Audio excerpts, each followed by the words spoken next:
بسم اللہ الرحمن الرحیم۔ باب نمبر 10، آخری مرض، وصال اور تکفین و تدفین وغیرہ۔ جناب رسول خدا صلی اللہ علیہ وسلم کو اس لیے مبعوث فرمایا گیا تھا کہ دین کو مکمل کر دیں اور اللہ کی مخلوق کو پوری پوری ہدایت فہم پہنچا دیں۔ جب آپ صلی اللہ علیہ وسلم اپنا یہ معزز فریضہ سر انجام دے چکے، عرب میں ہر طرف اسلام پھیل گیا اور ایک ایسی ملت وجود میں آ گئی جو اس بات کی صلاحیت رکھتی تھی کہ خدا کے آخری پیغام کو آگے دوسری قوموں تک پہنچا دے، تو پھر اللہ تعالیٰ نے اپنے محبوب نبی صلی اللہ علیہ وسلم کو واپس بلا لیا۔ ذیل میں ایک ترتیب کے ساتھ وہ احادیث بیان کر دی گئی ہیں جن میں حضور صلی اللہ علیہ وسلم کے آخری مرض سے لے کر آپ کی تکفین و تدفین، حضور صلی اللہ علیہ وسلم کی جدائی پر مسلمانوں کے غم و اندوہ کا ذکر ہے۔ آخری مرض۔ رسول خدا صلی اللہ علیہ وسلم اپنی انصاف پسندی کے باعث امہات المومنین کے گھروں میں باری باری رہا کرتے تھے۔ پھر آخری مرض میں مبتلا ہو جانے کے باعث جب آپ صلی اللہ علیہ وسلم کی طبیعت ناساز ہوئی تو آپ کی خواہش تھی کہ اب آپ حضرت عائشہ رضی اللہ تعالی عنہا ہی کے گھر میں رہیں، مگر عدل کا تقاضا پورا کرنے کی خاطر آپ نے امہات المومنین سے اس بات کی اجازت مانگی، اور جب ان نیکوکار خواتین نے آپ کو اس بات کی اجازت دے دی تو پھر آپ حضرت عائشہ رضی اللہ تعالی عنہا کے حجرے میں تشریف لے آئے اور بقیہ دن وہیں بسر کیے، اور اسی حجرے میں آپ کی تدفین عمل میں آئی۔ حضرت عائشہ رضی اللہ تعالیٰ عنہ بیان کرتی ہیں کہ رسول خدا صلی اللہ علیہ وسلم کے آخری مرض کی ابتدا ام المومنین حضرت میمونہ رضی اللہ تعالیٰ عنہ کے گھر میں ہوئی۔ آپ صلی اللہ علیہ وسلم اپنی ازواج سے اس بات کی آپ صلی اللہ علیہ وسلم نے اپنی ازواج سے اس بات کی اجازت مانگی کہ آپ کی تیمارداری میرے گھر میں کی جائے۔ ازواج مطہرات رضی اللہ تعالیٰ عنہ نے آپ صلی اللہ علیہ وسلم کو اس بات کی اجازت دے دی تو حضور صلی اللہ علیہ وسلم میرے گھر تشریف لے آنے کے لیے حضرت میمونہ کے گھر سے نکلے، اور کمزوری کے باعث آپ اپنا ایک ہاتھ اپنے چچا زاد بھائی فضل رضی اللہ تعالیٰ عنہ بن عباس رضی اللہ تعالیٰ عنہ پر رکھے ہوئے تھے اور ایک ہاتھ کسی دوسرے شخص پر، اور آپ صلی اللہ علیہ وسلم کے پاؤں زمین پر گھسٹ رہے تھے۔ اس حدیث کے راوی عبداللہ بیان کرتے ہیں کہ میں نے یہ حدیث حضرت عبداللہ رضی اللہ تعالیٰ عنہ بن عباس رضی اللہ تعالیٰ عنہ کو سنائی تو انہوں نے فرمایا کہ کیا تمہیں معلوم ہے کہ وہ دوسرا شخص جس کا حضرت عائشہ رضی اللہ تعالیٰ عنہ نے نام نہیں لیا کون تھا؟ پھر فرمایا کہ وہ حضرت علی رضی اللہ تعالیٰ عنہ تھے، یعنی حضور صلی اللہ علیہ وسلم اپنے دونوں چچا زاد بھائیوں حضرت فضل رضی اللہ تعالیٰ عنہ بن عباس رضی اللہ تعالیٰ عنہ اور حضرت علی رضی اللہ تعالیٰ عنہ کا سہارا لے کر حضرت عائشہ رضی اللہ تعالیٰ عنہ کے حجرے میں تشریف لائے۔ یہ مسلم کی روایت تھی۔ حضرت سعید رحمۃ اللہ علیہ بن جبیر بیان کرتے ہیں کہ انہوں نے حضرت عبداللہ رضی اللہ تعالیٰ عنہ عباس رضی اللہ تعالیٰ عنہ کو فرماتے سنا، جمعرات کا دن، ہائے کیا تھا وہ جمعرات کا دن۔ اور پھر حضرت عبداللہ بن عباس رضی اللہ تعالیٰ عنہ اتنا روئے کہ ان کے آنسوؤں نے سنگریزے تو کر دیے۔ حضرت سعید بن جبیر فرماتے ہیں کہ میں نے پوچھا کہ اے ابن عباس، جمعرات کے دن کیا ہوا تھا؟ انہوں نے فرمایا کہ اس دن رسول اللہ صلی اللہ علیہ وسلم کی بیماری نے شدت اختیار کر لی تھی۔ پھر انہوں نے حضور صلی اللہ علیہ وسلم کے آخری ایام کی مزید تفصیل بتاتے ہوئے کہا کہ پھر حضور صلی اللہ علیہ وسلم نے فرمایا کہ میرے پاس شانے کی ایک ہڈی لاؤ، میں تمہیں ایک تحریر لکھ دوں، اس کے بعد پھر تم کبھی گمراہ نہ ہو۔ پھر کیا ہوا کہ صحابہ کرام رضی اللہ تعالیٰ عنہم آپس میں اختلاف کرنے لگے کہ آیا بیماری کی اس شدت میں حضور صلی اللہ علیہ وسلم کو لکھنے کی تکلیف دی جائے یا نہ دی جائے، حالانکہ یہ مناسب نہیں کہ نبی کے آپس میں اختلاف کیا جائے۔ انہوں نے کہا کہ حضور صلی اللہ علیہ وسلم کو کیا ہوا ہے؟ کہیں حضور صلی اللہ علیہ وسلم بیماری کی شدت کے زیر اثر تو یہ بات نہیں کر رہے؟ اچھی طرح سمجھ لو کہ حضور صلی اللہ علیہ وسلم کی مراد کیا ہے۔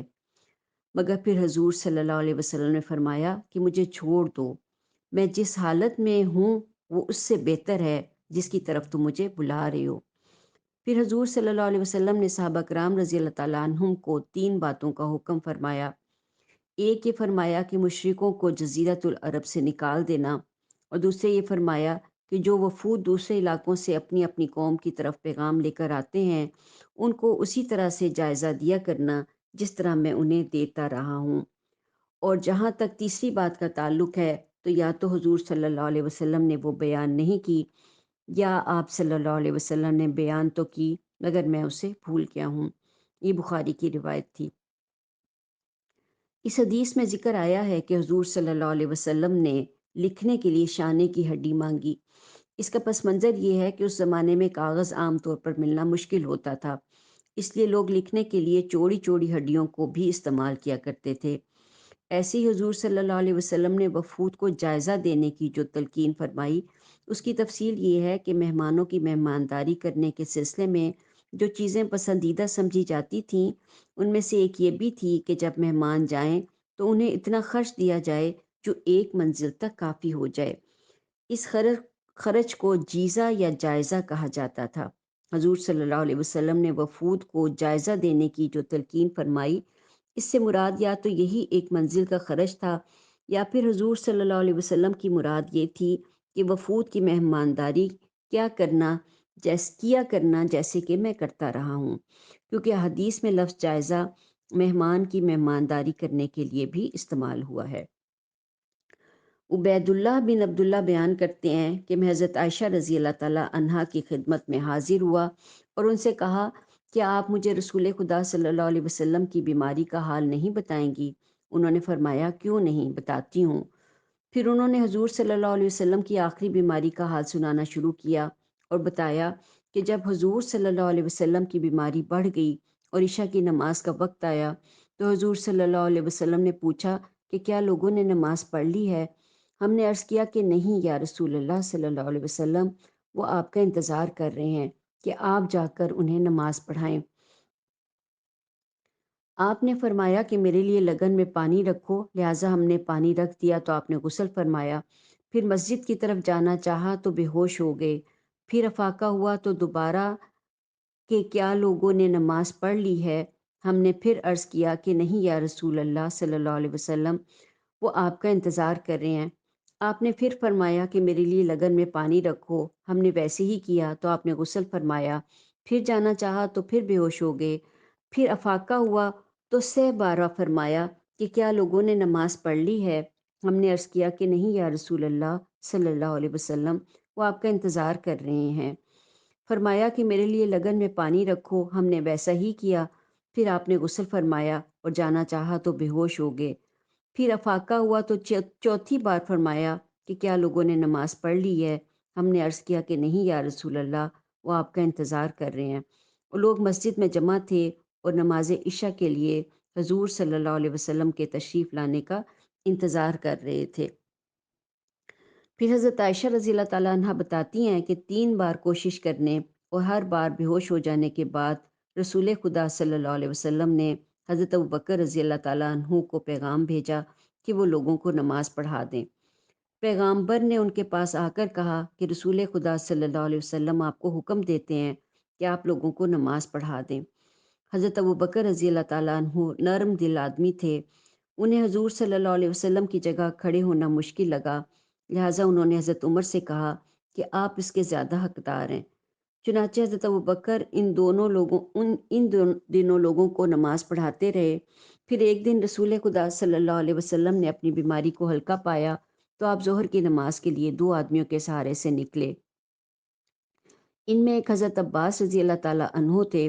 اس وقت حضرت ابوبکر رضی اللہ تعالیٰ عنہ لوگوں کو نماز پڑھا رہے تھے۔ جب حضرت ابوبکر رضی اللہ تعالیٰ عنہ نے حضور صلی اللہ علیہ وسلم کو دیکھا تو پیچھے ہٹنا چاہا، مگر نبی صلی اللہ علیہ وسلم نے انہیں اشارہ فرمایا کہ پیچھے نہ ہٹیں، اور ان 2 شخصوں سے جن کے سہارے سے آپ تشریف لائے تھے کہا کہ مجھے ابوبکر کے پہلو میں بٹھا دو۔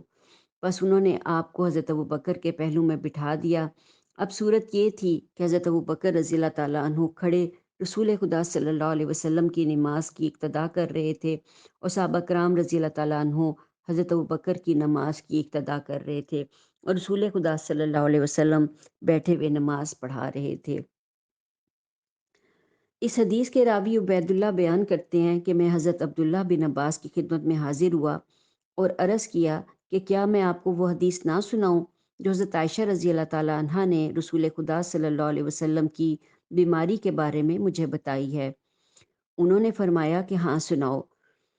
بس میں نے حضرت عائشہ رضی اللہ تعالیٰ عنہا کی حدیث انہیں سنائی تو انہوں نے اسے درست سمجھا اور اس میں سے کسی بات کا انکار نہ کیا سوائے اس کے کہ انہوں نے پوچھا کہ کیا حضرت عائشہ رضی اللہ تعالیٰ عنہا نے تمہیں اس شخص کا نام بتایا تھا جو حضرت عباس رضی اللہ تعالیٰ عنہ کے ساتھ تھا؟ میں نے عرض کیا کہ نہیں۔ انہوں نے فرمایا کہ وہ دوسرا شخص حضرت علی رضی اللہ تعالیٰ عنہ تھے۔ یہ مسلم کی روایت تھی۔ امام ظاہری رحمۃ اللہ علیہ بیان کرتے ہیں کہ حضرت انس رضی اللہ تعالیٰ عنہ بن مالک انصاری نے جو عقائد و اعمال میں رسول خدا صلی اللہ علیہ وسلم کی پیروی کرتے تھے اور آپ کی خدمت کرتے تھے اور آپ کی صحبت میں رہتے تھے، اس سے بیان کیا کہ نبی کریم صلی اللہ علیہ وسلم کی اس بیماری میں جس میں پھر حضور صلی اللہ علیہ وسلم نے وفات پائی، حضرت ابوبکر صدیق لوگوں کو نماز پڑھاتے رہے، یہاں تک کہ جب پیر کا دن آیا لوگ صفیں باندھے نماز ادا کر رہے تھے کہ رسول خدا صلی اللہ علیہ وسلم نے حجرے کا پردہ اٹھایا اور کھڑے ہو کر ہمیں دیکھنے لگے۔ اس وقت حضور صلی اللہ علیہ وسلم کا چہرہ مبارک سفیدی اور نورانیت کے باعث گویا کلام اللہ کا ورق تھا۔ پھر آپ صحابہ کرام رضی اللہ تعالیٰ عنہ کو اس طرح اتفاق و یکجائی سے مصروف عبادت دیکھ کر بشاشت سے ہنس دیے۔ ادھر ہمارا حال یہ تھا کہ رسول خدا صلی اللہ علیہ وسلم کے دیدار کے باعث ہمیں اتنی خوشی ہوئی کہ ارادہ کیا کہ فتنے میں پڑ جائیں، یعنی نماز چھوڑ دیں۔ حضرت ابوبکر رضی اللہ تعالیٰ عنہ نے سمجھا کہ شاید رسول خدا صلی اللہ علیہ وسلم نماز پڑھانے کے لیے تشریف لائے ہیں، لہٰذا وہ پیچھے ہٹے تاکہ صف کے ساتھ مل جائیں، مگر نبی کریم صلی اللہ علیہ وسلم نے ہماری طرف اشارہ کیا کہ اپنی نماز کو پورا کرو، اور آپ صلی اللہ علیہ وسلم نے پردہ ڈال دیا۔ پھر اسی دن آپ صلی اللہ علیہ وسلم کی وفات ہو گئی۔ یہ بخاری کی روایت تھی۔